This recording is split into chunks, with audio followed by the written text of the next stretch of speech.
What's up, Mob Crew? I'm Chris, and today's missing person case is Don. Also, today's person of interest is Olivia. Today's missing person case is Corey.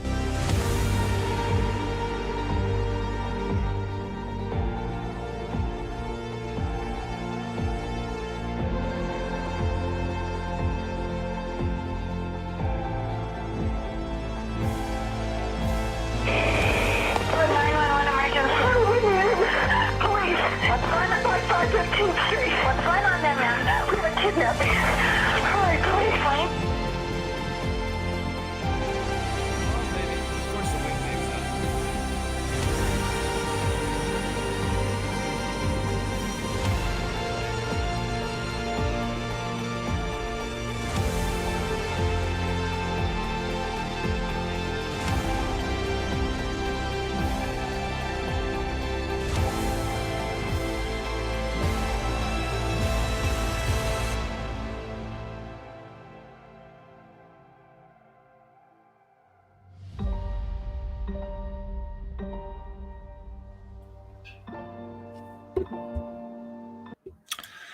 What's up, Mob Crew? Thank you guys so much for tuning in. If you guys can hear me all right, please put a 1 down in the chat for me, please. We got a special show today. We've got a special guest, Steve from True Crime Web, who we'll introduce here in a little bit. Today, we're going to be going over the latest with the Murdoch trial. Steve has been doing some amazing recreations. He did one for Paul. Today, we're going to be showing Maggie's reenactment of kind of what went down. And then we also had the coroner kind of come on trial or on the stand, and we kind of got to learn a little bit more about the wounds, which is kind of sad to hear, but it helps, especially Steve, kind of understand because she was shot 5 times and there's many different positions. So Steve did a lot of work and he was pretty spot on with his recreation. So I want to big shout out for that. So, but before we get started, we always like to give back by featuring the missing. So we're going to quickly do that first, and then we'll introduce Steve here. So let me bring this over. And thank you guys for putting a 1 in the chat. Good to see everybody. All right, so we get this bigger. This is a special request. So this is Tanvi. I hope I said that right. And her name's spelled differently here, so I'm not sure if it's Maropoli or Maropoli. So my apologies to the family if I mispronounced that, but she's just 14 years old. Brown eyes, black hair, 5'5", 115 pounds. She was last seen at Conway Junior High School heading north on Davis Street. This is Conway, Arkansas, AR, right? Arkansas. And Tavi has been missing since January 17th of this year. She was wearing a purple coat, pink pullover, blue shirt, and blue jeans. If anybody has any information, please call 501-450-6120. And we got one more. And for all the Utahns or Arizonians, and we got Austin Madsen, who went missing in Mount Dutton area of Kanab in Utah at the end of January, on January 27th of this year. Looks like he was kind of like doing some hiking. Sadly, it's in a kind of a scary terrain. There's canyons, and the weather out there is really cold. We've had just a crazy winter. Started early, and it looks like it may be a late winter. I mean, we need the snow here in Utah, but unfortunately, that area he went missing in, it is kind of dangerous. But hopefully, he has the skill set to, make it back. He's 6'2", tall, skinny build, hazel eyes, brown hair. I've got the map of where he kind of went missing and where they found his truck, I believe. And so this red box here is Garfield County. He went missing somewhere. I think they found his truck here, and they kind of tracked his tracks for a little bit. But So prayers with the family. He said in one of his last messages that he was going to be heading south to Kanab, which is heading into Arizona. That's why I say there's a possibility he could be heading there, but this is his last known location. So anybody has any information, please call 801-682-5675. Okay. All right. So close that up and let me introduce my co-host for tonight. Hey, Steve. How you doing, buddy? Doing fine, sir. Thank you for having me. It's always an honor to have you on. For those that might be new to my channel or yours, you want to give just a little bit of background about yourself? Sure. I'm a retired law enforcement officer with 20 years of service. Started off in the jail, went on the road, became an investigator. Had different types of training from SWAT to becoming a state certified crime scene technician. Handled all different type of cases, including homicide. And after I retired, I found the true crime world, and here I am. Me and you are collaborating, and I hope that we are able to have an impact working together. Thank you for this opportunity. Yeah, and thank you for all these reenactments. They are amazing, and I'm sure most of you guys have at least seen a few of them. Sorry, I'm trying to pin your. So if you haven't subscribed to Steve from True Crime Web, his I just pinned it at the top of the comments for those that are in the live show.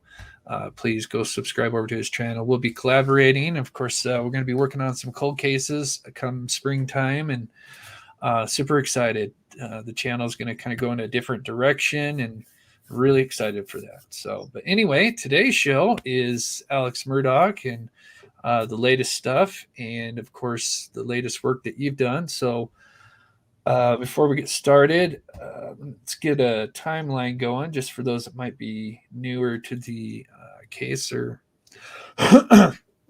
so just a overall basic timeline. I've got two sides. We've got Alex's timeline, and then we've got the most likely scenario timeline on the right.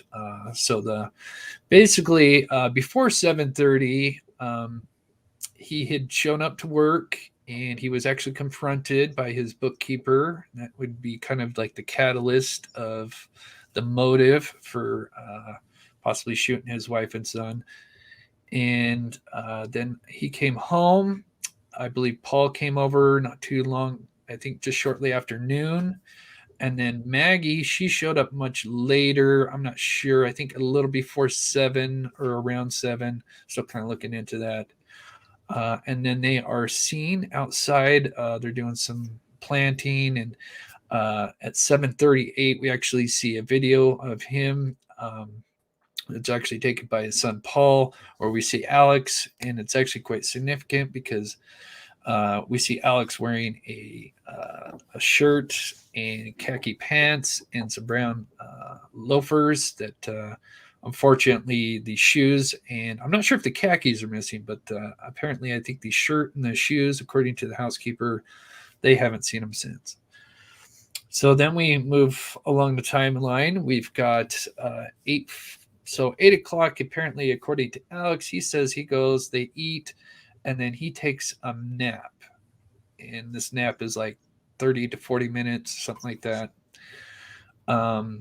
But there's a video that his son took at 8:44 where we hear Paul and Maggie, and of course, a third voice, which has been identified by at least 5-6 people now to be Alex's voice. So clearly he was not being truthful about where he was at, and he was with them, which would be just minutes before they would be shot.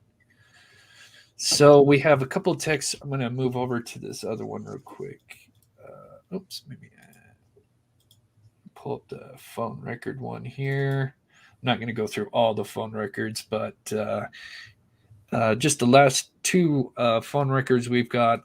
So for Paul's side, we've got him reading his last message at approximately 8:49. It gets sent to him at 8:48, 39 seconds, but he reads it pretty much at 8:49.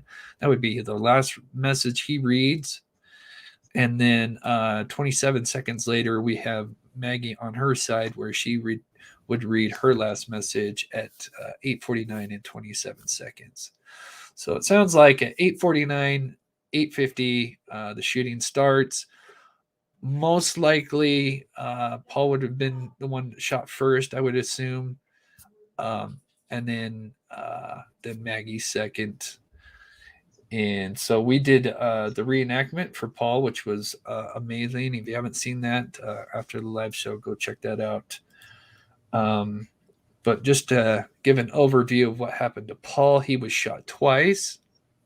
And even the coroner kind of talked about it today, that the first shot wasn't lethal. And but the weird thing is, it was at a weird angle. It was kind of had an upward trajectory that actually put some defects into the window behind him and the bird cages. I've heard people theorize was, if this is Alex, was he trying to conceal his height? Because Alex is, at least 6 foot, maybe 6'1", and we have Paul at 5'7", and so the first shot goes into his upper chest, but doesn't, isn't fatal. And he was kind of back in the room, and maybe that surprised Alex, thinking that was, maybe he meant to go for a higher headshot and missed. And so that kind of, and so he moved forward. There's a couple of different possibilities. You came up with, I think, a great possibility. He could have, Alex could have fallen back in the doorway. And because the second shot would be such an upward angle, which would obviously be a fatal shot, taking his head off. And the reason why we kind of know it's at such an angle is his brain is laying by his feet, which means everything kind of went almost straight up, bounced down. And sorry, I'm rattling on. Anything you want to add on Paul's end on that? Oh, no, sir. You're doing an excellent job. Okay. Let me grab this, and I'll let Steve talk. He's got all the stuff coming here with when it comes to Maggie. Let me grab this real quick. Donna, thank you so much for the $4.99 today. Any super stickers, donations, PayPal's, I'll be splitting it 50-50 with Steve. So thank you so much for the support. You are so awesome. Okay. So now after the shoot, Paul is down. You recreated the scene for Maggie, which we are going to go ahead and play, and we'll play a little bit, stop, and I'll let you do the talking on this one. So let me give me 1 second, guys. Let me pull the video up, and let's see if I can find it here. Live show, and okay, here we go. All right, let me remove this real quick so we can see. Perfect. Okay, and mods, thank you.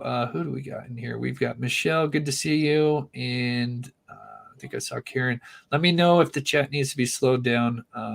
And thank you guys so much for tuning in. Okay, so we've got the crime scene with Paul here laying down.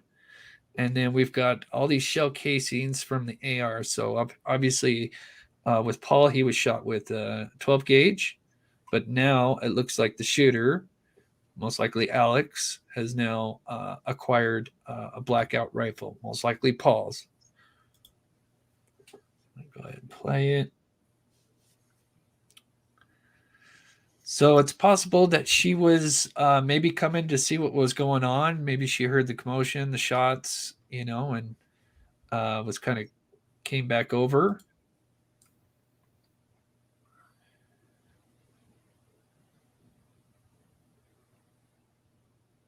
And this is just kind of like a 3D version that I kind of found. It's not the best, but this just kind of shows the kennel area. So here is your reenactment here. We got Paul on the ground.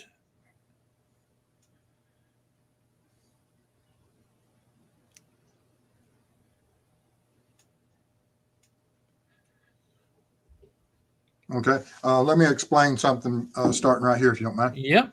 Pause it and let you do your thing. Okay. The pathologists that testify today, this is what happens in law enforcement all during all investigations. You have different experts in different fields. You have the crime scene experts. You'll have them that are, then you have pathologists, and everyone has special fields of interest and understanding and training. And uh, the testimony and the injuries tell one story, and it suggests what the pathologist thinks is the certain injuries and how they occurred at certain times.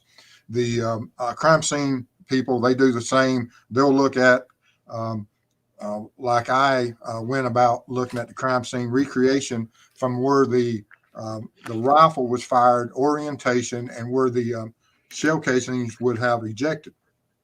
The pathologist went and analyzed it from the injuries. The truth of the matter will be somewhere when you combine these two experts or four experts or round table, whatever it is, when you get everybody together, they hash out this until they come up with something that they believe is the most plausible, because the only people that really know exactly what went on is the victim and the offender. Sure. And so during the recreation of it and looking at it, you take what one expert says, what the other experts, you combine it, and the truth is somewhere there in the middle. And that's what this was about. Now, all the impacts that you'll see in this show or in this recreation are into the ground. I had to do that for safety reasons. Some of the shots, when you see, they're all going downward into the ground because we just can't be shooting up in the air. Yeah. And so I don't want people to think that every one of them, all the shots are going Downward. into the ground. Sure. But that would be the proper orientation of where the port of the gun was and where the ejection and the spent rounds went, is in this orientation. And that's how come I recreated it this way, to get that gun in the proper orientation for the shell casings to land in the approximate area of the crime scene. Yeah. So basically, you got the expert, the medical examiner, and then you've got the forensic team, and they kind of come together because you kind of had to go off the shell casings. I mean, yeah, you kind of knew where the bullets had entered, but you're going off the shell casings, which tells you a story. Yes. And this thing ejects the shells at a pretty far distance to the right. Yeah, this the 300 blackout I was using ejected to the right anywhere between just over 7 feet to around 11 feet, and consistently.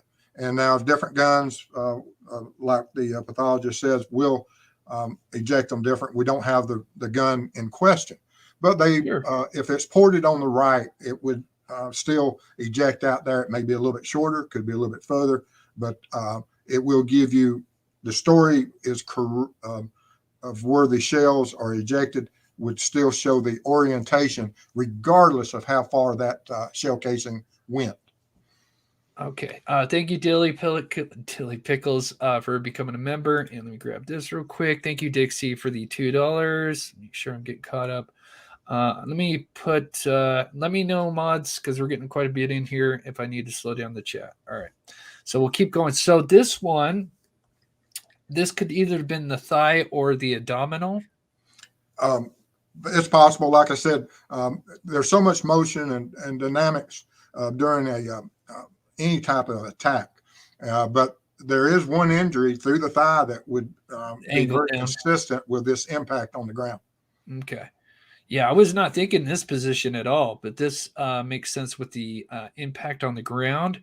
And maybe the blackout rifle was somewhere in the overhang. Maybe that. It's for that to where I position, it would be at what we call a low ready. That in law enforcement, sometimes whenever you have a gun mounted to your shoulder, that you're not always horizontal with it. You'll have it where it's canted down towards the ground. It's just a typical manner of training that we use. And of course, other people can always possibly have it oriented in the same manner. Okay. All right. So we're going to continue. Thank you, Sky Ricky. Thanks for all your hard work. Yes. Thank you so much. All right. So that's position one. You basically have four positions Yes. before we continue. There's From four position positions. one, that's where the shell casings of items number 3 and 4 are consistent with the ejection from position one. So 2 shots were fired, maybe 1 hitter and 1 missed. Could have, absolutely. Yep. Okay. All right. Let me remove this. Sorry. And yes, he did, SS, and we're going to kind of put it all together here. Thank you, SS. Okay. So that kind of makes up for the one shell. So now it looks like she has moved around a little bit. This is position 2. And I had to go to this position to put that shell casing back towards where the gravel impact was, because it's only a couple, 3 feet from where the impact of where they recovered that shell. And this is where you have to be to place that shell that close to that impact from the first shots being fired. So in this, most likely this could have been the abdominal one, because it had to enter her, because this bullet actually ends up in the doghouse, correct? This is the shot. Which is a 300 blackout is a round that carries a lot of energy and a lot of penetrating power. A doghouse, a single wall of a doghouse and the bedding of a doghouse will not, I can't imagine possibly stopping the 300 unless it had spent a lot of its energy inside, such as a pass-through injury of a wound through a victim. And so I believe that this round probably passed through anything, or it could have been the injury to the wrist. I don't know, or it could have been one of the body shots, and spent a lot of that energy and then hit the wall and then just ended up in the bedding in the doghouse. Yeah, because they said according to the coroner, she said that the wrist was from a distance. Okay. Because it didn't have stippling on it. So Okay. So that could have been the wrist shot possibly. And thank you so much, Arhut, for the $4.99. If we get 1,000, I might turn up the. Actually, let me do that real quick, so because we got a lot of people in here. And thank you guys so much for taking the time to watch the show. I'm just going to quickly slow down the chat a little bit so I can keep up with everybody here. There we go. Okay, so we'll keep going here. So yeah, we've got some and thanks to Dilly Pickles who sent us some crime scene photos. There's nothing graphic we're showing, of course. Just there's doghouse. There's clearly a bullet hole in the doghouse. All right, so continuing on. So that was position 2. So this explains that the bullet must have entered the body or wrist. Now this is position 3. 3 and 4. There's going to be a lot going on here, and we're inside the hangar from where they're standing at, where you're at now, where you have the 2 people positioned, Alex and Maggie. That if you went directly over that doghouse into the midsection of that shed, there is a bird cage in there that has a impact, which you'll see here in a moment, that angles out to where they're standing. So there could have, during this impact, as I've analyzed, there was one of the shell casings, item number 7, that was recovered at just to the left of, or if you're behind Maggie looking down, it would be to the right of her body. That possibly could have occurred during some type of struggle or some type of deflection. That round, if the gun was oriented into the shed towards the bird cage, that it would have created that angle, bringing it back in the reverse angle to this position, that when the gun fired, went off almost level, that the ejection port would have hit her body, could have caused some gunshot residue, and even from the side port of 300s and things, you can get stippling from that also. because there's a massive explosion in these guns, and there's a lot of energy that leaks out. And and that round could have ejected, struck her anywhere in the chest or in the back. We don't know the orientation of where she was standing and how he struck. If he struck her with a firearm that caused the that gun to go off, because it could have been anything. She could have kicked him. She could have slapped the gun, and the gun went off in that orientation to hit the bird cage in the shed, and the round ejected, struck her, and then just landed, or the shell casing landed beside her. Interesting. Okay, so that was position 3, and then our 3 and 4 are interchangeable 4. because they're so dynamic going. There's so much going on right here. Sure. Okay, so we'll keep playing. Let me make sure. Thank you, Michelle. Chris and Steve are the best ever. Thank you so much. Yeah, too bad the dogs. Oops. Too bad the dogs can't talk. No kidding. So now we have. Now, of course, you had to lay her the body on the ground because now this is probably where she may be in the praying position. We heard yes, 3 or 4, either from that side or this side. Now, the angle I think that went through her chest, entered through her throat into the base of the skull, is probably in the one in the praying position. Yeah.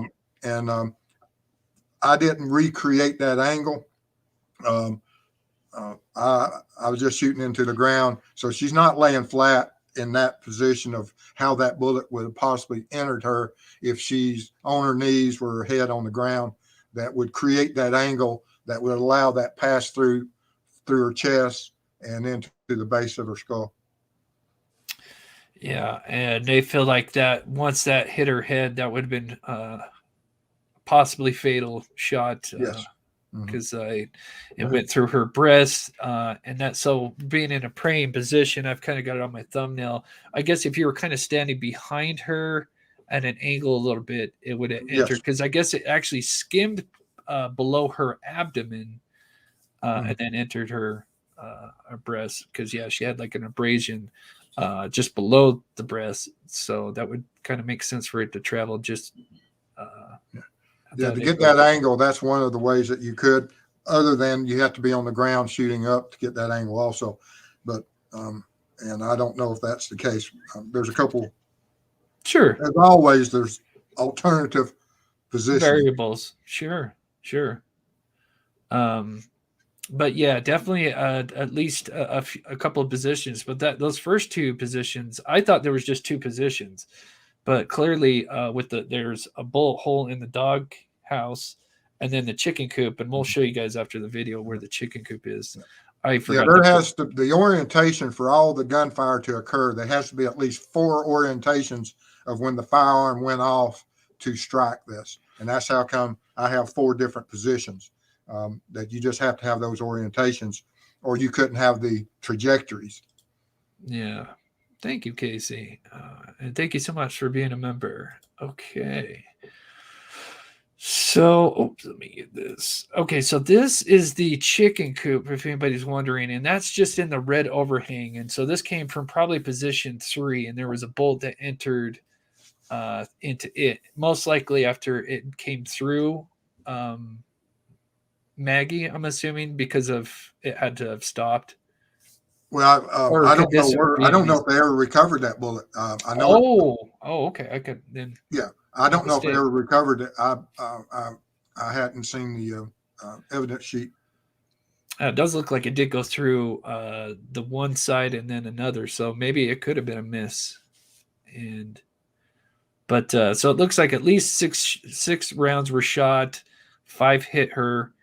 And it's quite possible, this is something else we haven't mentioned, is he could have picked up a couple of shells, right? The shooter, Alex. Well, anything's possible. I mean, you could have another round that was fired that didn't eject, a failure to, eject the shell. I mean, it could have jammed. So there's possible always that you could have 1 more that didn't, or they never found the, the bullet you could have other shots. They just didn't find the shell casings.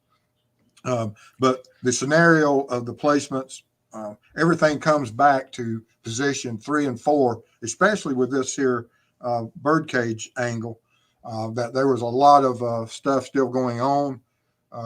And I believe that, and we have those 3 shell casings at the position 3 and 4. We have one right beside the body, and then you have a couple that ejected up and over to the side, which is consistent with the injuries on her left side that goes into goes through her chest and into her head. Wow. Thank you. Was that Michelle that gifted 5 memberships? When you're on StreamYard, it doesn't tell you, so I have to switch over to YouTube. Thank you, Michelle, so much. I barely caught that. It almost went away. Thank you. That's so sweet, Michelle. Okay.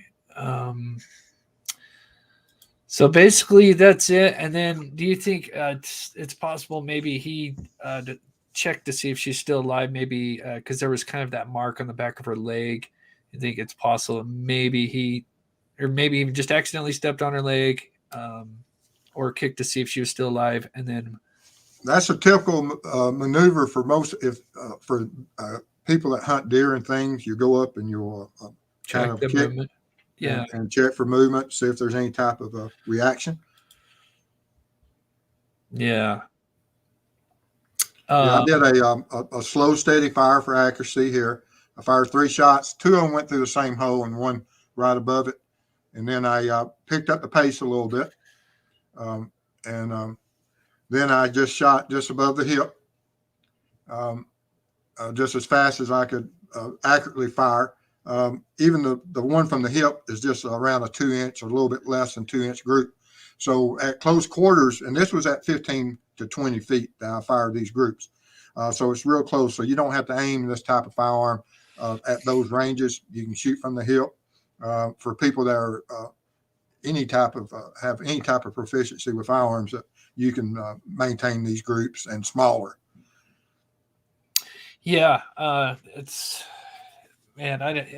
amazing work. I appreciate you doing that. I'm going to clean it up again now that we have the coroner. I mean, you pretty much got it spot on, and I might do a little bit more and have a short video just like I did with Paul. So if you guys want to check it out again, I'll probably kind of touch some things up. Steve did an amazing job, but we got much more because we've got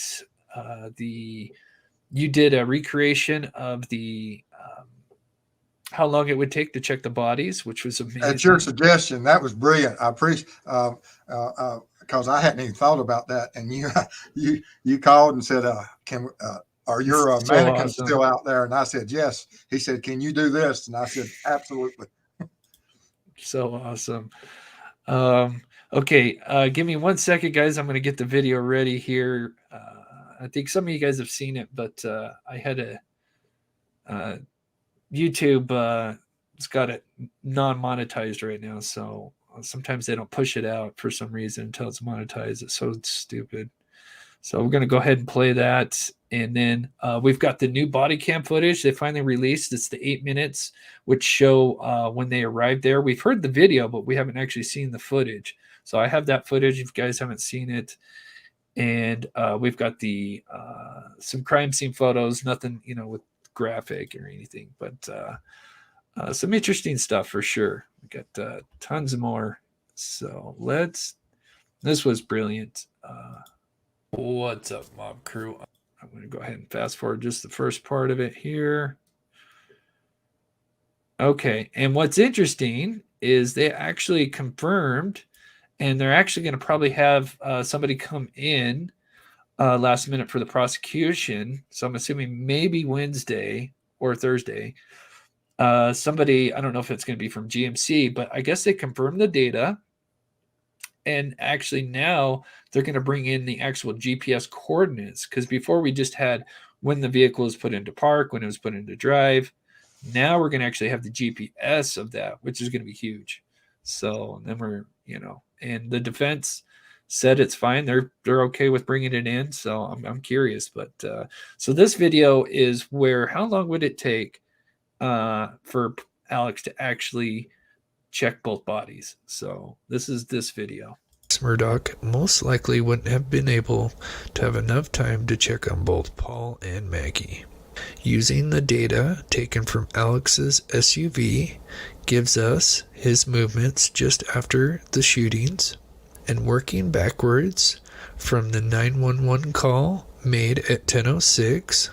Just before the call, Alex said he had checked on Paul and Maggie.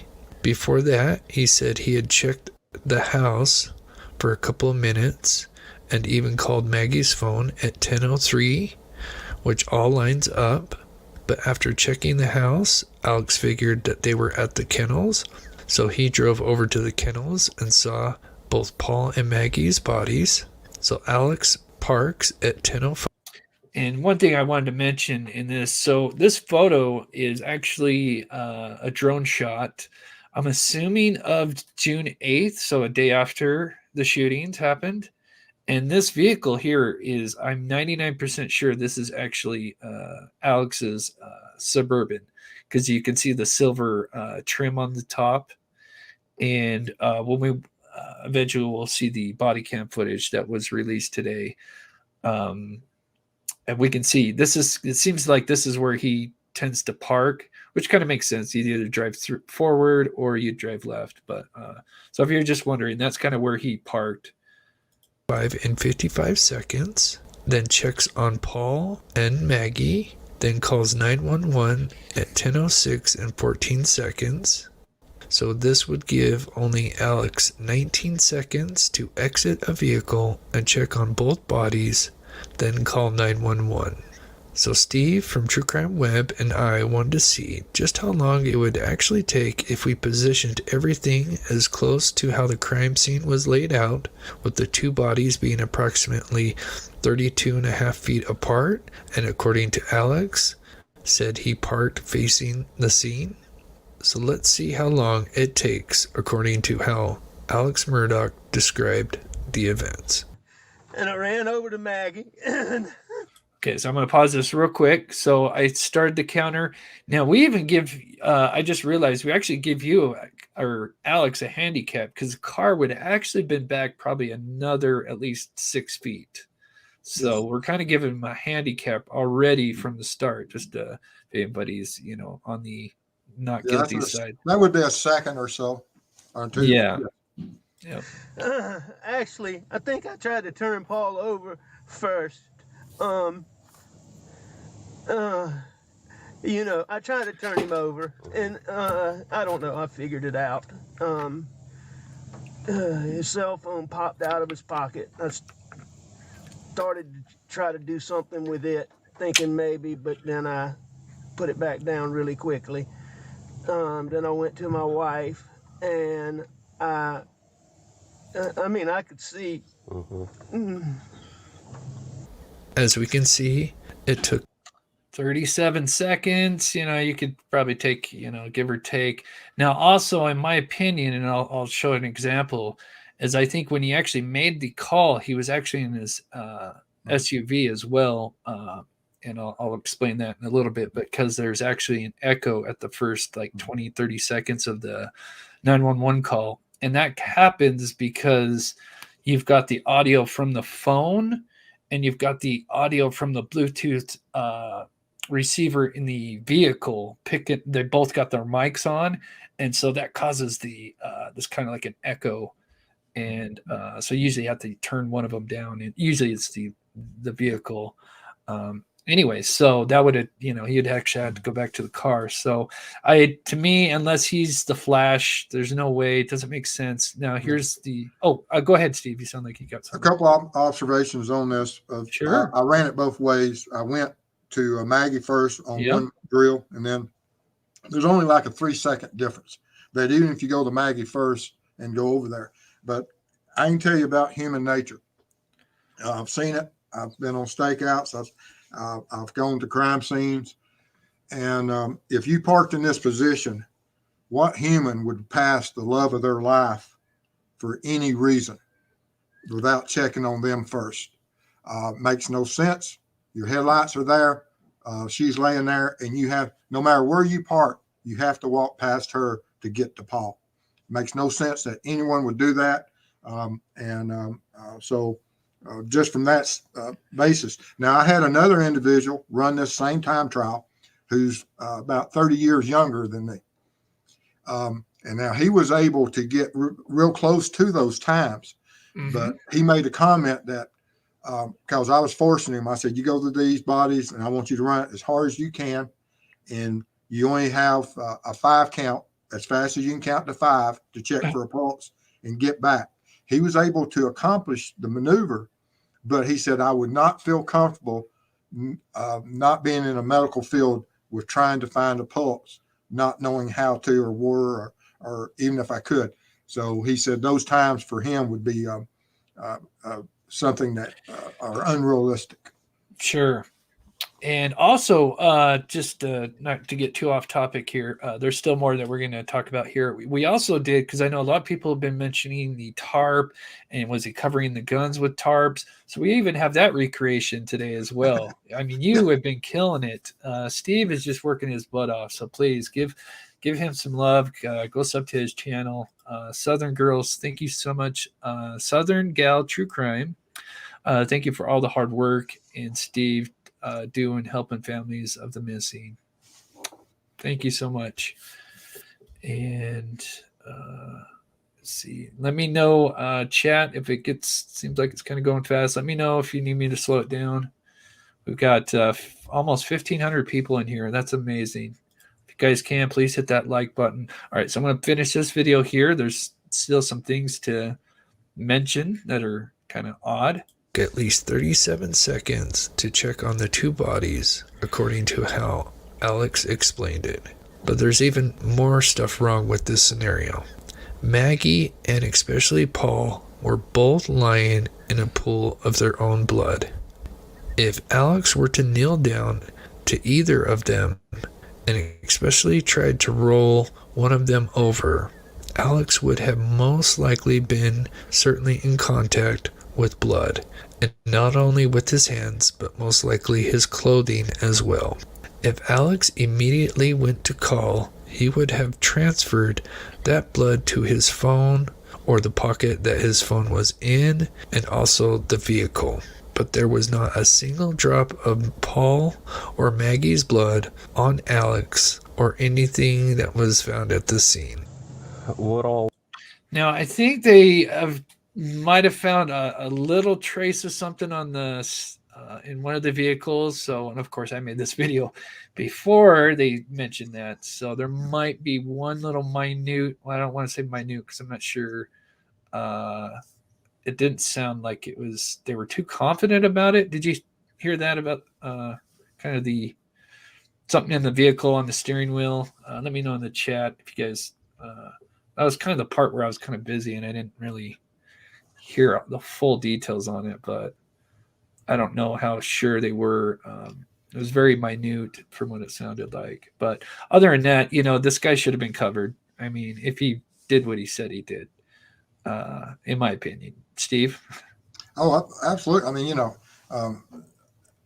like I said, I've checked for, people, when you have catastrophic injuries such as what Paul suffered, may not, and I don't know, even from the 300 blackout that Maggie was suffered, I don't know how catastrophic her injuries were. I haven't seen the pictures of that. And because sometimes when the cranial vault is from a catastrophic injury, the kinetic energy will absolutely cause a cavitation and just absolutely voids the area. And I just don't know how bad Maggie's was, but it's quite obvious how bad Paul's was. And there would be, it would be impossible, I would think, not to have some type of transfer, even if you just went over there, kneeled down, and that you would have it on you. You would have it on your shirt. And it just makes no sense on so many levels of his recounting of the incident. Right. Okay, so we've got some more stuff. Steve's been just busy. Before we keep going, I'm going to quickly plug Liquid IV. It's my affiliate. It's just a minute clip, real quick. I'm going to quickly play this real quick, and then we'll continue on with the show. So how would you like to feel better about what you put into your body? This all-new product called Liquid IV is taking hydration to the next level.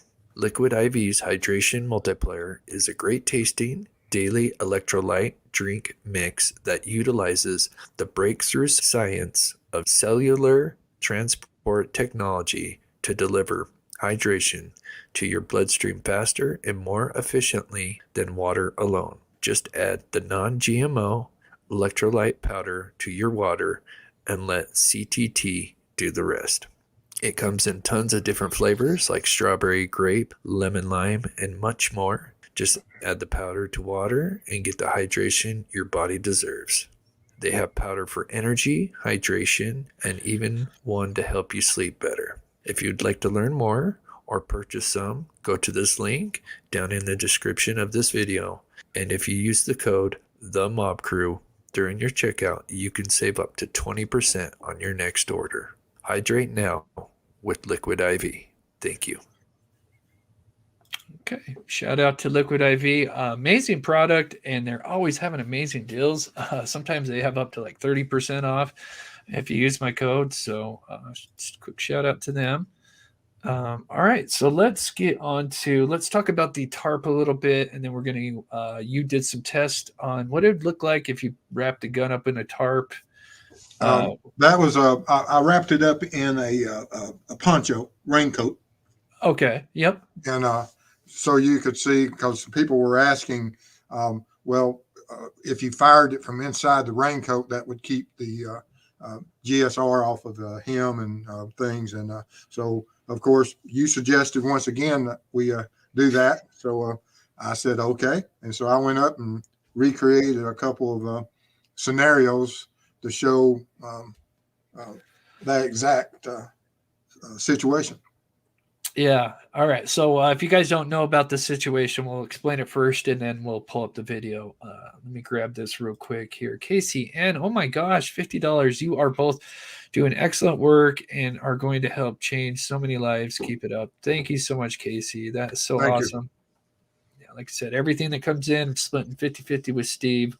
He's just been working his butt off with putting this together. So, okay, so just the backstory with this whole tarp and raincoat.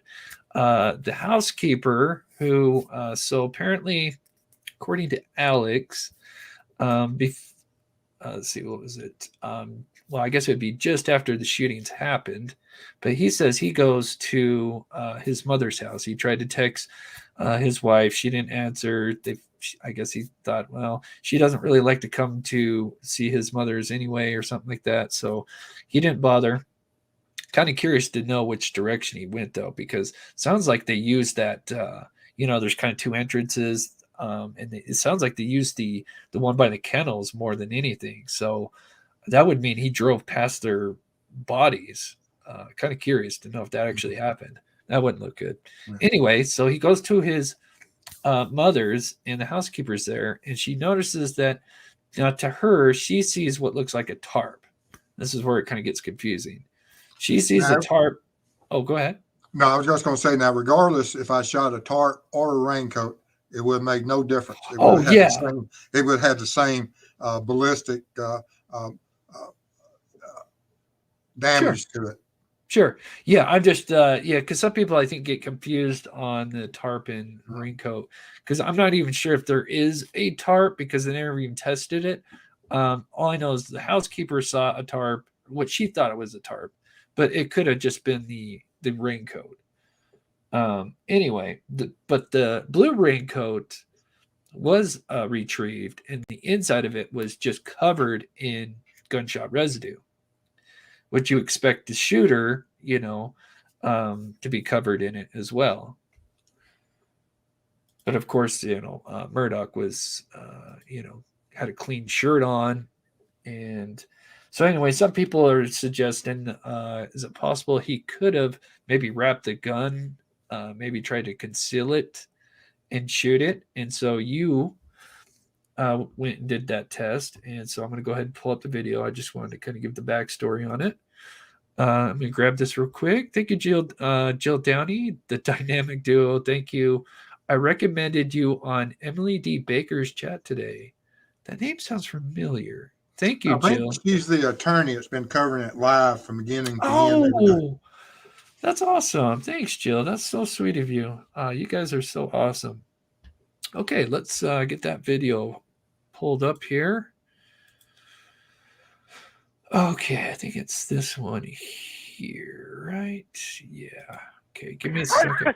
This is Alex Murdoch. If anyone Okay, let me get rid of that. Thank you, Jill. Remember how, just quickly, since this is up here, remember how I told you guys he was most likely in the vehicle making that call at the beginning? This is the echo that I'm talking about. 47 Moselle Road. I need the police to answer immediately. My wife. Notice how there's kind of almost like a second, there's a latency to it. Now watch, there's another 911 call, and here's the example of the two. What's the address on Salkatcher Road? I'm by the church. What church? What church are you talking about?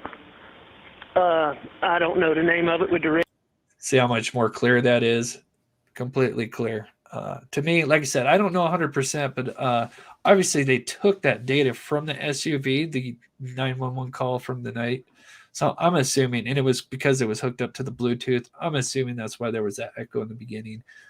So, all right, so we'll go ahead and skip that forward. There was a few things in this interrogation. All right, this is the new body cam footage, which we'll come back and look at if you haven't seen it. I haven't seen it all either. This is her explaining the wounds. And I think your video's at the end here. There she goes on. Oh. Okay, my apologies, guys. Let me pull up the other one. There it is. Oh, it's sitting right in front of me. Okay, it wasn't. There we go. My apologies. Now, of course, this is not a blue tarp. This is a Poncho. It's orange poncho. Yep. Oh, what gun are you using, Steve? I'm using the same gun I shot the recreation of Paul. It's a 3-inch 12 gauge. Okay. Shot shell, shooting 3-inch shot shells of the same bird shot that Paul was reportedly shot with. Yeah. Okay. All right. So that first shot. Now I wish I had more time to slow this down. This first one, I wanted to show that if the muzzle of the gun is within 3 to 4 inches of any type of material, what damage it would do to that material, even if it wasn't in contact, just within 3 or 4 inches. At the end of the video, you'll see some. Gotcha. Okay. So you did one test there, and we'll see the results at the end. And this is where I hid the gun totally inside the poncho. Okay.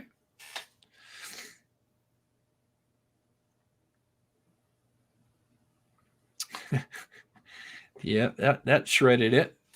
Yeah, it took a shark's bite when you see it here in a minute. But that was the trough, so I could show people. And then that's the one that blew out everywhere. Now this one here is the second shot, right? The one where you kind of had it covered up, or is that the first shot? Yeah. No, this is the one that was covered up, that totally hid the gun, and so that the muzzle blast just blew the flakes of the poncho everywhere, and shredded it pretty good there. Yeah. Okay. And then this next one is the first shot. Okay. Yep. And even 3 to 4 inches away, it still shredded it. Just didn't have the catastrophic effect of being wrapped up, and it's just a massive. When all that energy comes down that barrel, that explosion, when it leaves the barrel, it just creates a fireball that is just so catastrophic to humans and any type of materials. It'll just, like I said, it creates a lot of damage to surfaces. And I know you had that numbered. Do you know where the end of the barrel is at? Is that at the 6 mark? No, this is at 12 inches. Okay. I had 12-inch overhang, so I could see how much the energy and how much damage was done in that initial foot. And as you can see in that final picture. Yeah. But, and then on the other one, I had it right at, it looks like about 8 inches. But even on the muzzle blast, I had it at 12 inches, but it did damage a couple inches behind that. When that fireball came out, that there was some overlapping coming backwards. Oh yeah, all the way to 14, almost 15. Yes. So even if the barrel was kind of sticking out, it would have most likely done some kind of damage back to it. Yes, I mean, yeah. If the raincoat was anywhere near that muzzle, there's a possibility it would have had damage. If it's wrapped around the barrel, there's no ifs, ands, or buts about it. It's as you can see, that shark spot. It's it blew material for probably 6 or 7 feet both sides of the. And they would have done the same for a tarp. It wouldn't have mattered. Tarp, raincoat, poncho. They would have done it. Yep. This is a great point. That's something I wanted to address too, because a lot of people I know said, well, I believe it was raining and stuff. And it was light rain. It wasn't very much, and it was in the evening. And I think, and I could be wrong, I think it was like there was 2 little spurts. And I'm still doing my research on that, but there was like 2 spurts. I know when Sled was arriving, it was kind of raining for a little bit, but then it stopped. I think there was like 2 little spurts. I don't know if there was one just before the shooting happened. I don't think so, but I could be wrong. But there was a little bit of rain for sure.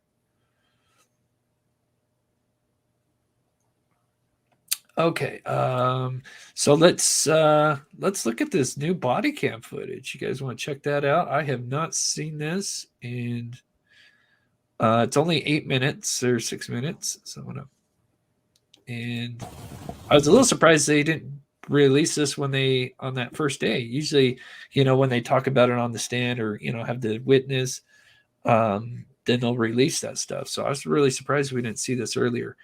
And this is so kind of part of the first responders, I guess. And we get to kind of see where he parked as well. Oh, so I did have your video in there. I just had it in between. I knew I had it in there. Central 717 scene is secured at a Whiskey Fox. Okay, so I'm just going to give a little context. We are walking. He's almost, so Maggie would be almost to the right now. The headlights you see in front of you are Alex's SUV, and you're going to see Alex to the right. Just give you some context. And Paul would be behind us to the left. Whiskey Mike, both gunshot wounds to the head. Sir, I want to let you know, because of the scene, I did go get a gun and bring it down here. It's in your vehicle? Do you have any guns on you at all? No, sir. It's leaning up against the side of my car. Okay. You're fine, man. You're fine. Turn around for me. I don't have any guns. Okay. Yes, sir. I see that. Okay. This is your wife and son? And son. Okay.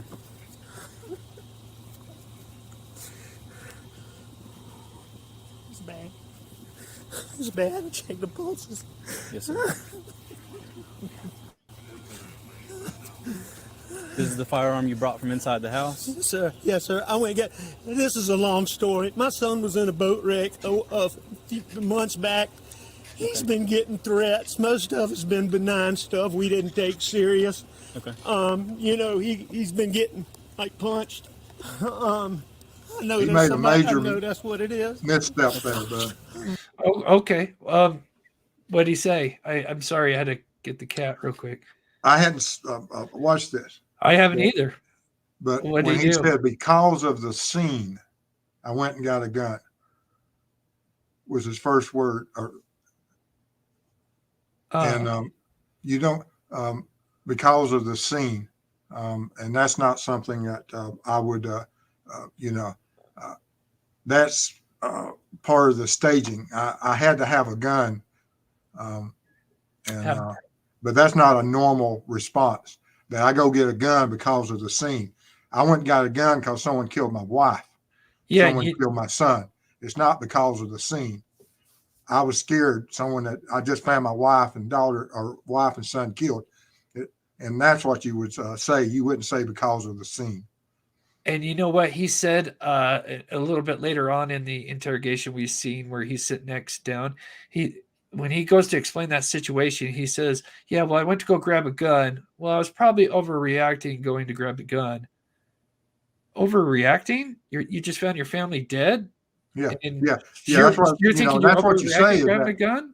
I pulled up and I saw my wife and I didn't know what was wrong. I went and so, but yes, you don't say because of the scene. You would say, I found my wife and my son killed, and I went and got a gun. Yeah. When did you get home? Right when you called, or did you go to the house first? Where is the house? I came to the house first. My mom has late stages Alzheimer's, and my dad is in the hospital. Okay. I left. I don't know what time. I can go back on my phone and tell you the exact times. Did you check? Okay. Did I check what? Did you check them? We got medical guys that are that's what they're. Okay, this was another. Did you check them? Okay, now I get the wife, but the son is decapitated, more or less. I guess part of the front face because of the angle of the shot, even though it was really took most of his head off. I mean, even the officer says, I mean, you just walking up, you know that you're not getting up from that. Now I could understand the wife, maybe. I mean, we don't know, that.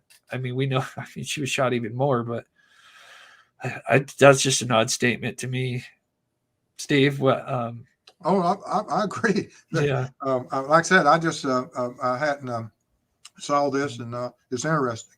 Yeah. Okay, keep going here. You're gonna do okay. What are they doing? Can they hurry? They are, yes, sir. That gentleman that was out here already, he's one of the battalion chiefs. Okay.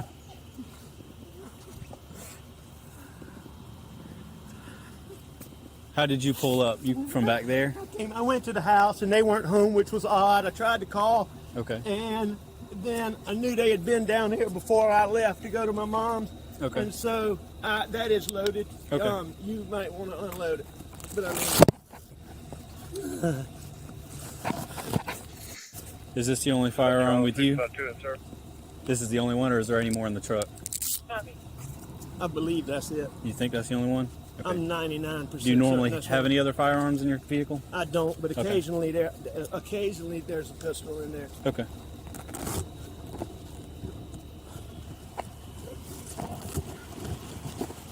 Yeah, close. Just wait right here for me for a second, okay? Yeah, Cyber Sleuth. We've done both reenactments. The son he had stippling on him, which means he was shot very close. We'll recap Maggie, since today that's what we focused on. If you missed, if you kind of tuned in late, we'll kind of recap Maggie one more time. But right now we're watching this body cam footage that was released a couple hours ago. Copy. Now, just me, I'd be asking that officers, we might need to be careful here. We got somebody out here killing people. Yes, I know some people are saying that in the chat. That would be, did you guys see anybody on your way in here? And there's some other things in another video, which is back to that video where he's sitting in the car after this, a few hours later. They talk about trail cams. The lady does. She says, hey, do you have any cameras? And he says, no, we just have some trail cams. And he sounds like, oh, well, that won't have anything on it. To me, any surveillance, even if it is kind of out a ways, and it sounds how like does he know that? Yeah, I'd be like, man, I want to check those out. Anyway. 653 outside. Yes, he likes to be polite. He likes, yeah, that's Alex. That's how he was just raised. That's his job. He reads people. A couple of field agents. even checked them. They They're dead. now. Wouldn't They know are my dead, own aren't name. I just turned on those. Yes, sir. That's what it looks like. Randy. Maggie's smaller dead.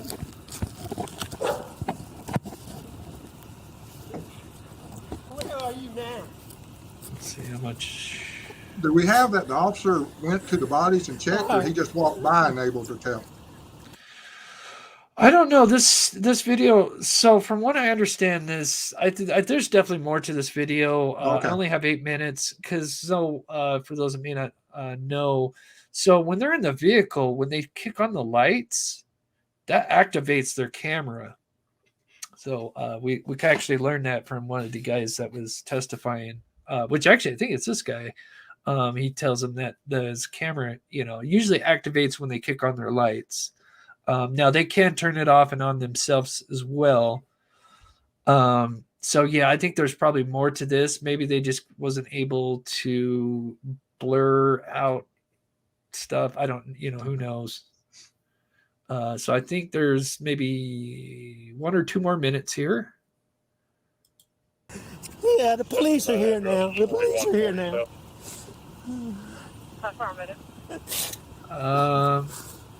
Having flip-flop shoes my brother. on. Okay. No, I think he's got the Nike. He would have the Nike shoes on, or I want to say Nike. I think he's got the tennis shoes on. When was the last time you were here with them, or talked to them, or anything like that?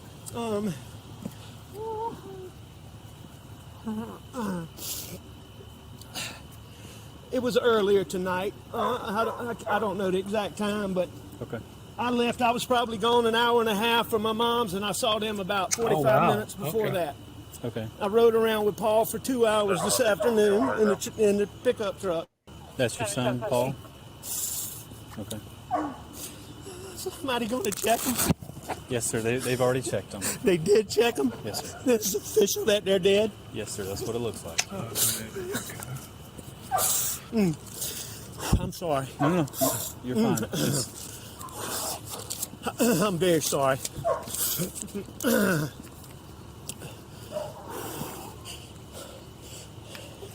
Gotta call her parents. What's her name? Her name is Maggie Murdoch. Margaret Brandstetter Murdoch. Let me know if you want me to stop, Steve, if you have any thoughts. 9/15/68. Okay, and what's your son's first name? You said Paul? Paul Terry Murdoch. And what's his birthday? Jason, do you have anybody 4. coming through town that could stop and pick up that tent? I see lighting off in the distance. What are they covering them up? I got some getting dressed now, Sheriff. I'll have somebody stop and grab it. Tell them they don't have to do that.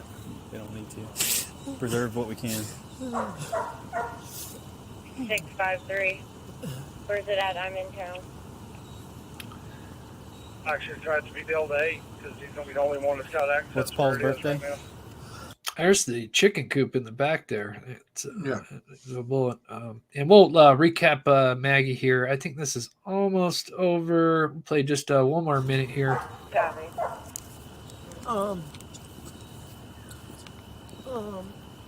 April 14th. Yeah, he's got the tennis shoes Put it up on. as wide as you can. Now, I've been at scenes where you That's fine. when that's involving 99. family members and loved ones, you Uh-huh. literally have to handcuff them and put them in a police car because they're going to go to their wife. They're going to go Oh, to their yeah. children. They're not going to stand there and just talk to the officer. That you absolutely have to drag them from the crime scene. I haven't seen that yet with this individual. Yeah, they go. Yeah, because they're in shock and they're in denial. No, they won't go help their loved one. Yeah, No, we don't accept death. yeah. And He tries to do it by saying, "Oh, they're covering him up," but it don't sound. Yeah, no. I've seen it where you just absolutely have to restrain them and get them off the scene, and I don't see that occurring right now. Yeah. Okay. Let's see. 1327. Which, okay, so there was about so there's his vehicle. Let's see, we can see his shoes there. Yeah, so it looks like he's got that yellow. I'm just gonna play just this last little 30 seconds here.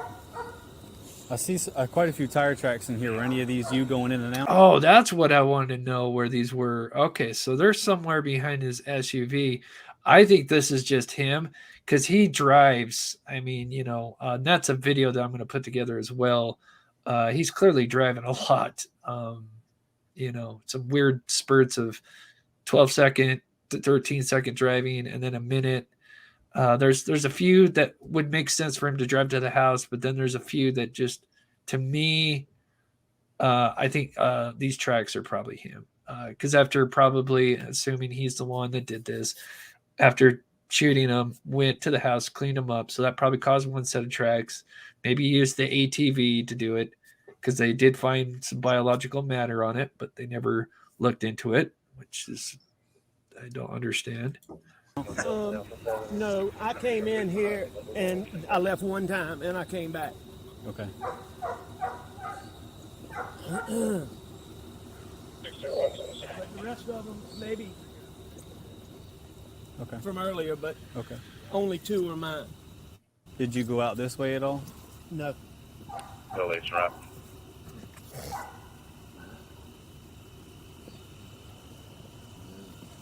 Hey, stay here. Got a whole bunch of stuff right there. I don't want disturbed. That's what I was trying to close the door here so we can kind of get around. No objection. Okay. To admit All right. So, a little interesting. I guess there's a lot more. Yeah, because I mean, there's 2 officers that they both had their body cam footage on. And God, of course, if you asked me earlier, I could have told you both their names. But information overload. Just all the notes I've been taking the last few days. But hey, Jennifer, good to see you. Okay. So let's, for those that might have missed it, we'll show your amazing work one more time. We'll go a little bit faster this time, and then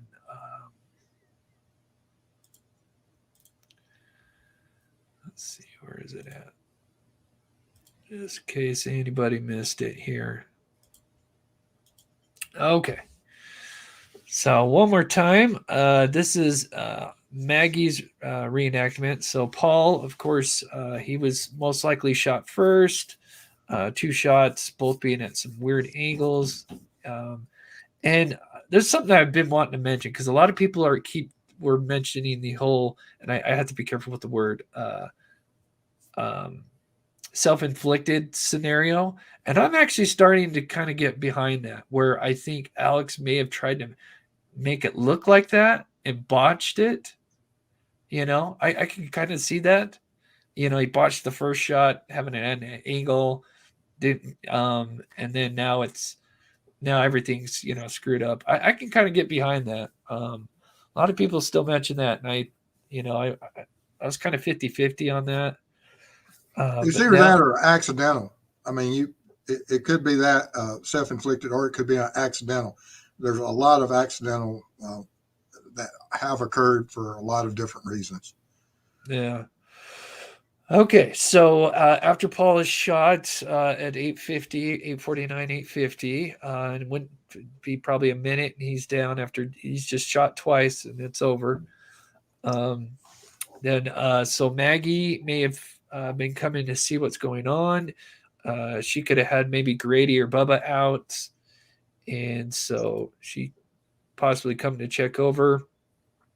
I remember hearing something that sometimes they do keep a gun in this red overhang. I can't remember if it was testified by one of the friends. I mean, they keep them in the vehicles, they keep them on the ATVs, so it could have been anywhere, but maybe he got the blackout. Maybe the ATV was in the red overhang and he went and snatched the blackout while she's kind of coming over to investigate. Or maybe it was just close to Paul and he grabs it. But either way, he gets a hold of the blackout.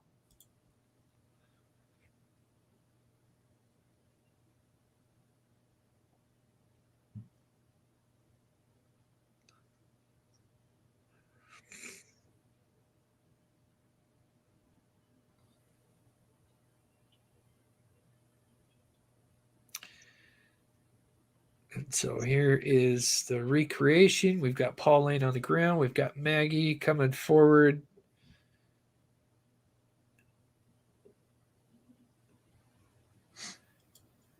And before you shoot, the reason that you because just in case somebody missed at the beginning, and I'll let you go ahead and kind of explain it. But we know this because of the shell casings and Yes. the. I test fired the 300 blackout that I have and measured. This gun has the right hand port and ejects the firearm or ejects the spent shells. After each round is fired, it ejects them somewhere between 7 to 11 feet to the right. And so from position one, by looking at where they recovered all the shell casings that were listed on that crime scene diagram, I set out to reestablish how those shell casings could land in those positions and where would the shooter have to be to recreate that string of shell casings and follow the shooter through the crime scene by recreating it. And there's 2 shell casings that are around 8 to 9 feet to the right. And from this position, it puts it close to what the crime scene sketch, that's not to scale, that I had to work with. And so that was the start of this experiment. And so I fired 2 shots, and it created items number 3 and 4 in almost the exact proximity of what the crime scene showed, or that sketch. Yep. And there was a crater right here, which would indicate that. And so we think that maybe 2 shots went off and maybe 1 hit her in the thigh, or because we thought maybe the wrist, but now they're saying there's no stippling. The pattern of the shell casings landing that close and that far from the crater is indicative of 2 rounds being fired from position 1. And then we have that shell casing that's only 2 or 3 feet away from the crater. And for that to occur, you can't be standing there and fire a shot in any direction to create that unless you're almost turned totally around, shooting in some direction that makes no sense. And so you have to move down to where position 2 is. And when you fire from my position 2, it puts a shell casing almost in the exact spot 3 feet away from the crater. Now, I know there's so many scenarios that could have went down. Do you think maybe after the first 2 shots that maybe the third shot jammed, and so she's able to kind of get away a little bit? Because, I mean, you can fire that as fast as you can squeeze the trigger. So I think it's weird. I mean, she may have, there may have been a struggle there that was going on. Or she may have pushed him back, got him off balance. And that's how come there's 1 in her and 1 that went off somewhere we don't know about. Gotcha. Then we move to position 2. And this could, now I'm just walking, setting it up. Sure. Now, I could complete this whole scene in probably about 5 or 6 seconds if I had to. Yeah. But okay. And so then we got position 2, where we get at least 1 shot fired, and we know that it most likely entered her. This could have been the one that goes into her upper body or wrist, because I think there was some type of pass through, because the doghouse stopped the round from. There was no over penetration. It went through 1 wall and went into the bedding, which means that the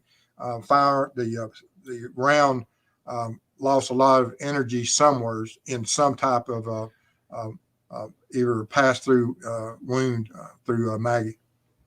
Yeah, it's interesting. So so this happened to enter her somewhere, exit, and then hit that doghouse. And I'll have to show the photos after. That's what I meant to show. So we'll show those after this. So that's position 2. And we so now he would come up onto her, and there could be a couple of things. So there's position 3 and 4, which could be interchangeable. We don't really know. A possible struggle. But we know that one of these next rounds that are fired actually go into the chicken coop, which is actually kitty corner. So if you kind of look at the doghouse, it's under the red overhang at an angle, about a 45-degree angle. Kind of an odd shot here. Yeah.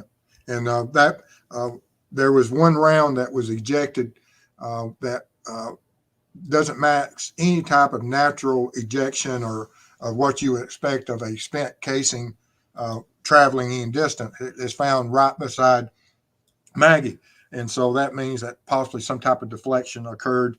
The gun was oriented towards the chicken coop up under the shed. It was fired, went off.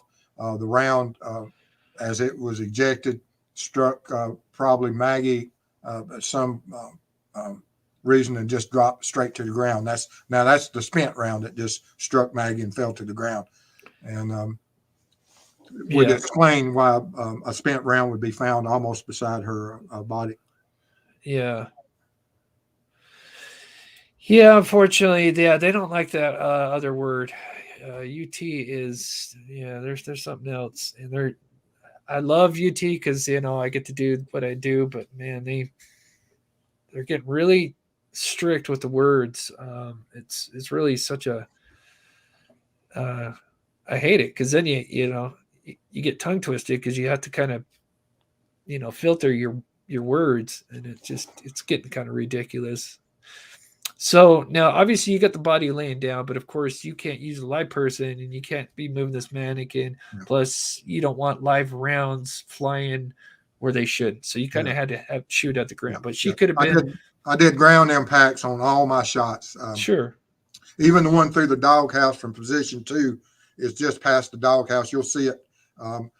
Actually, you can see the ground flake up a little bit just past the doghouse. Yeah. But I put everything into the ground so that we don't have anything that would endanger anyone else. Sure.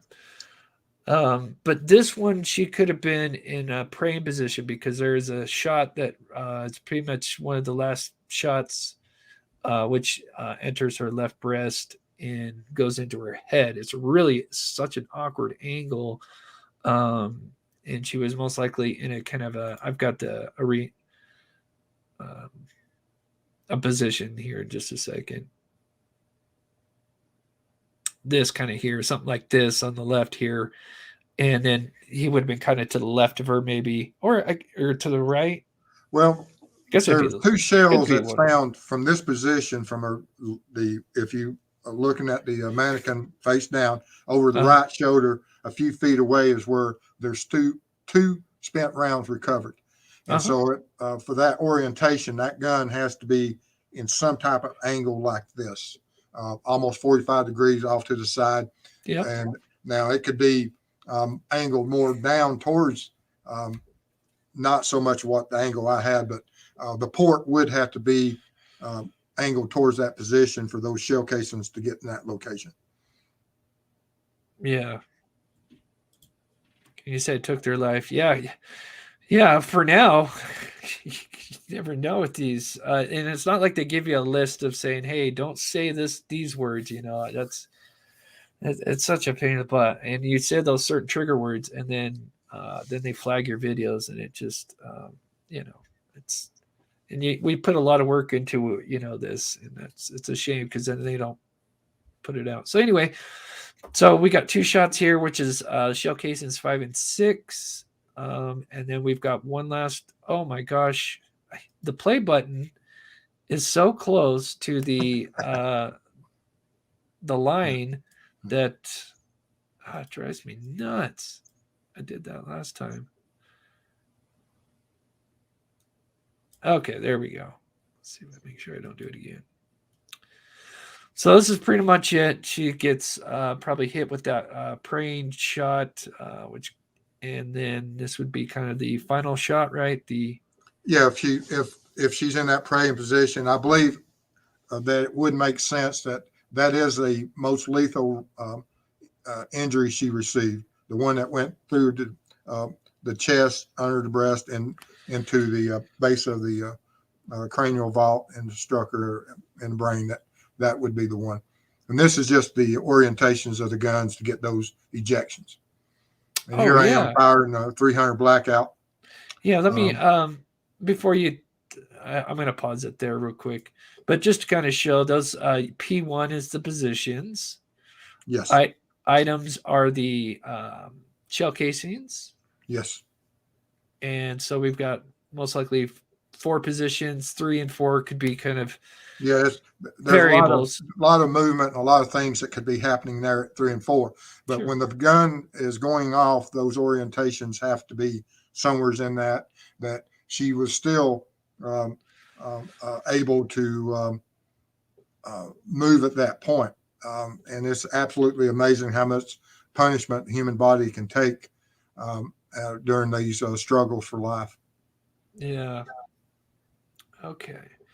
So if you got some questions for Steve, we'll go over a few more things. I'll pull up the some of those photos that Dilly sent us, which is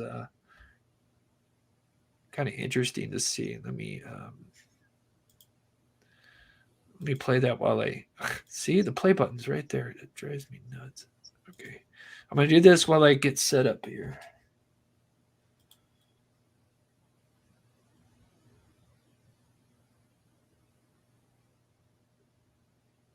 And here you're kind of showing, and you do some hip fire. Yeah, and that's about as accurate as I can shoot from the hip. 3 rounds in about a second or so there. Yeah, that's pretty good grouping. Did you fire 2, 2, and 3? No, I fired. There's 3 shots in each of those. In the first 2 targets, there's 2 holes in one. Because that's my slow fire. But then when I pick it up, I'm just shooting from the hip. That's not too shabby. Not too shabby. Wow, 1,700 people in here. You guys are so awesome. Please hit the like button. And for those that just tuned in, any donations or PayPals, I'm splitting with Steve 50-50 because he's just done such an amazing, he's done a lot of the leg work for sure.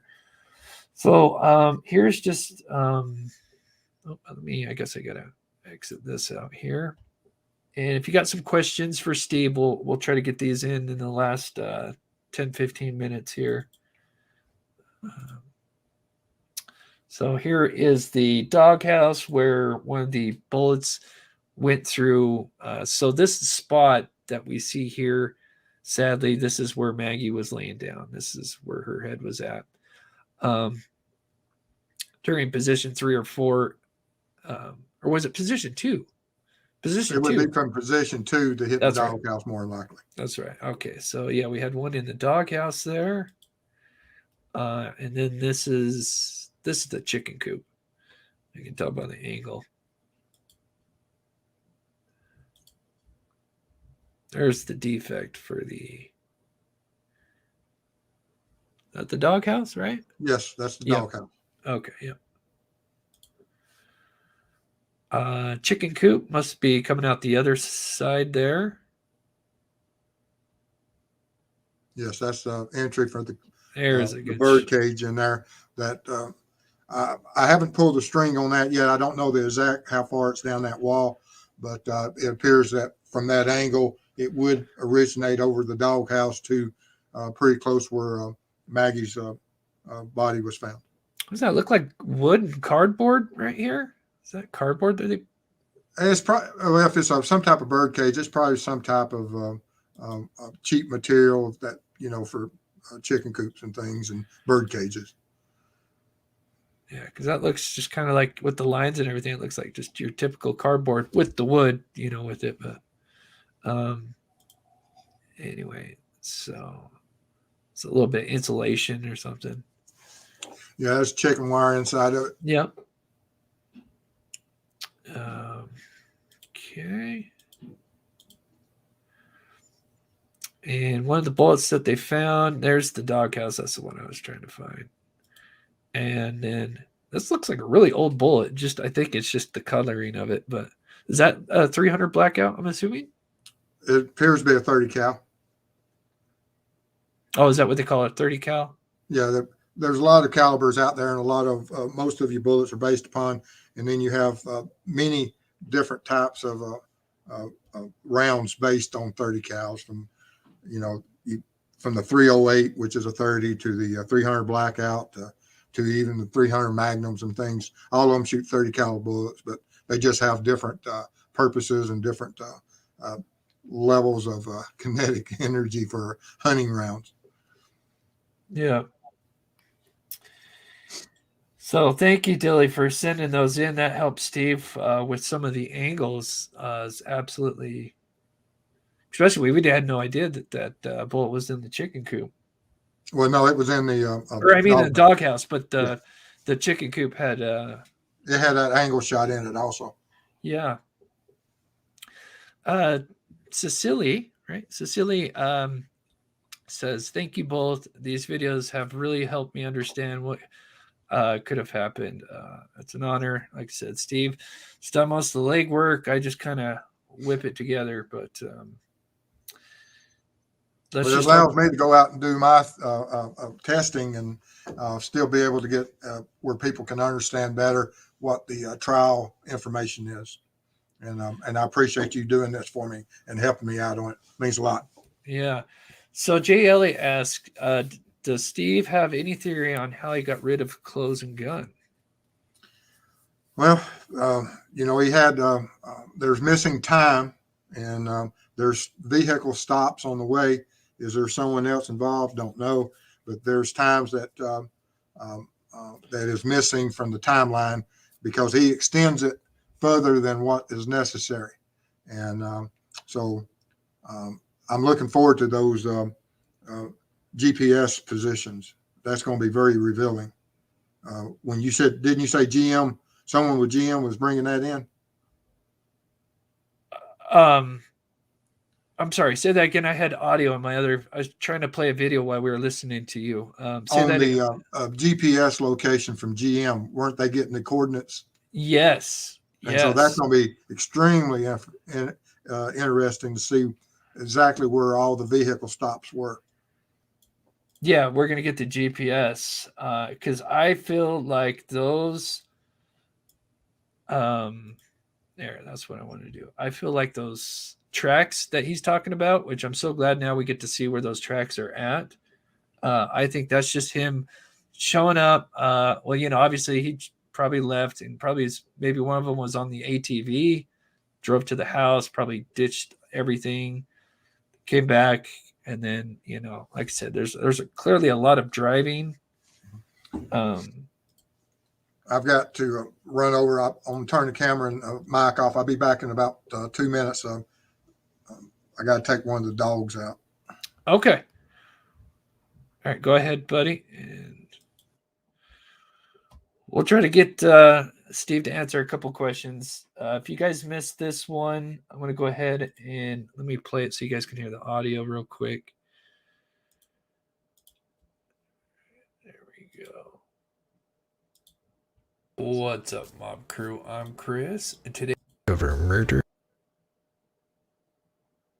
Likely wouldn't have time to check on both Paul and Maggie. Using the data taken from Alex's SUV gives us his movements just after the shootings, and working backwards from the 911 call made at 10:06. Just before the call, Alex said he had checked on Paul and Maggie. Before that, he said he had checked the house for a couple of minutes and even called Maggie's phone at 10:03, which all lines up. But after checking the house, Alex figured that they were at the kennels, so he drove over to the kennels and saw both Paul and Maggie's bodies. So Alex parks at 10:05 and 55 seconds, then checks on Paul and Maggie, then calls 911 at 10:06 and 14 seconds. So this would give only Alex 19 seconds to exit a vehicle and check on both bodies, then call 911. So Steve from True Crime Web and I wanted to see just how long it would actually take if we positioned everything as close to how the crime scene was laid out, with the two bodies being approximately 32.5 feet apart, and according to Alex, said he parked facing the scene.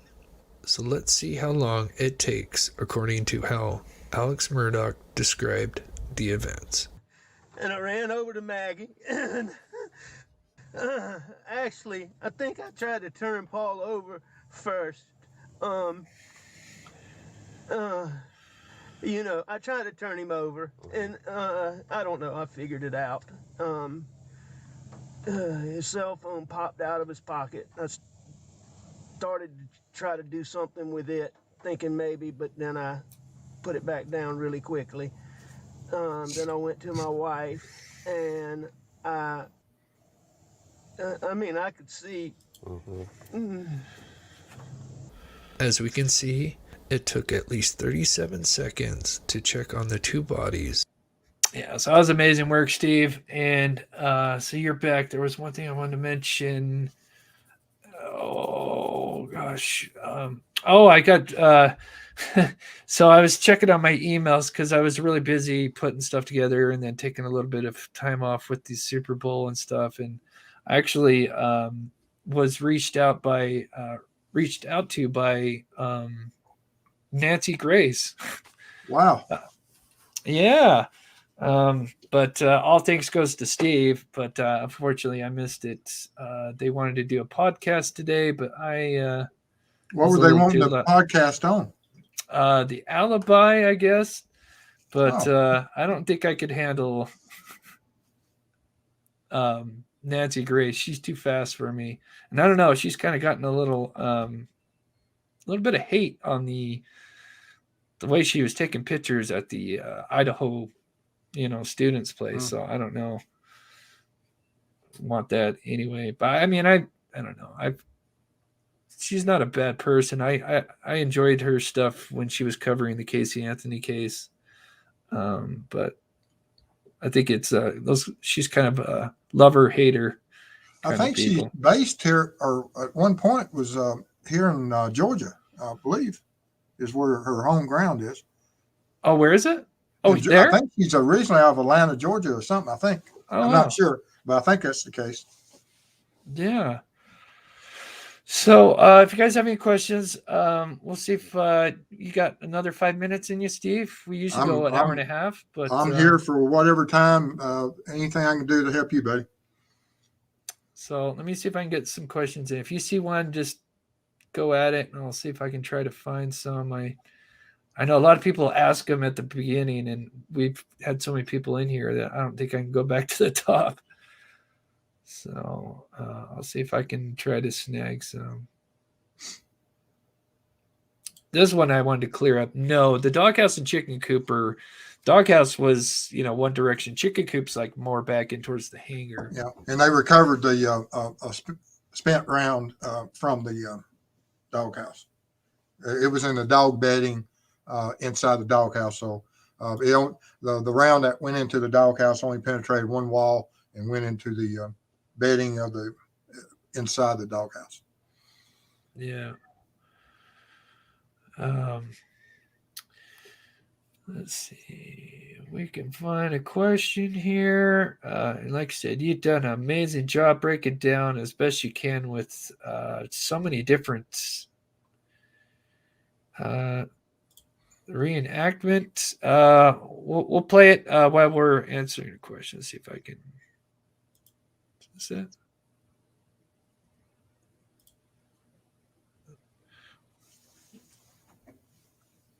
Give me a second. Okay, yeah, we'll just play it through. No, that's not it. Sorry, Steve. I've sent you so much video. Yeah, well, I really, honestly, I hate StreamYard. I really do. I hate it. I love okay, so we're just going to let it play through.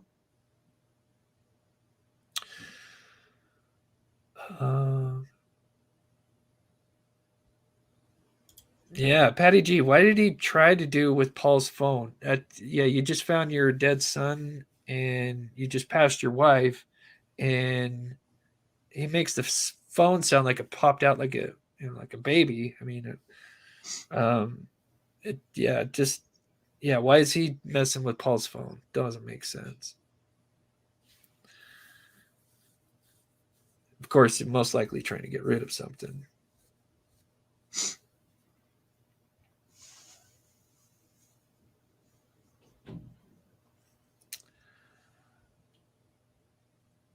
No, not Nancy Grace. Yeah, I think it's either people love her or hate her. Oh, well, let's see what's going on with the. Let me end this. I always forget to end this. Ooh, wow.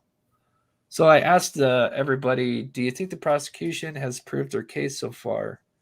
50% yes, 25% no, and 25% not sure. Go ahead and end that. What in the world is going to do if Alex is found not guilty? I don't know. He's going to be sued. His pants are going to be sued off either way. So even a civil case isn't really going to. I think he's got like another 90-something indictments on Oh, financial. yeah. Oh, it's huge.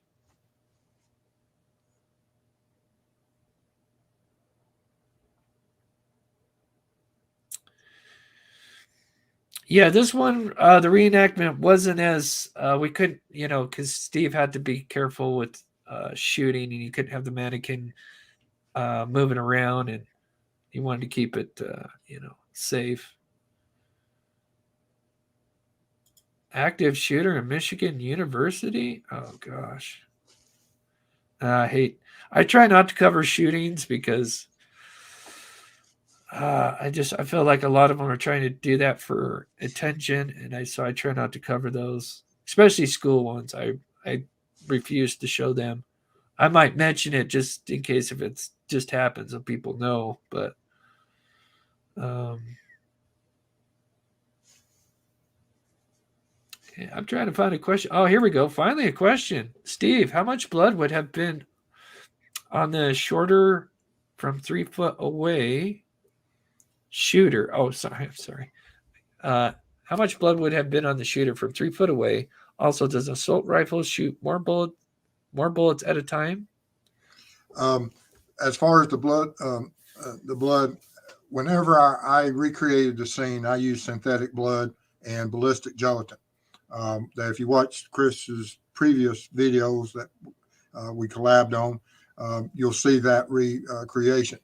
I was covered with that when you have that much kinetic energy that is put into the ballistic gelatin that is infused with the synthetic blood, it acts the same as what the human body does.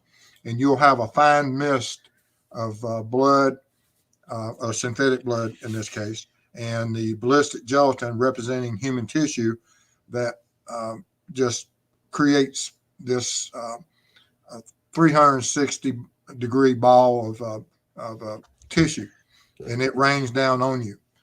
So my Tyvek suit was covered from one end to the other with high velocity blood spatter and some regular blood droplets and everything that was coming back from the ceiling. So if the representation of when we recreated Paul's shot, he would have been covered in human tissue and high velocity blood spatter. As far with Maggie, when I recreated this one, I also, from kneeling down into the blood spatter, synthetic blood spatter, I had some transfer, and I also had on this white shirt, I sent Chris a picture of it today, that the back of this white shirt, you can't really see that there's much blood spatter.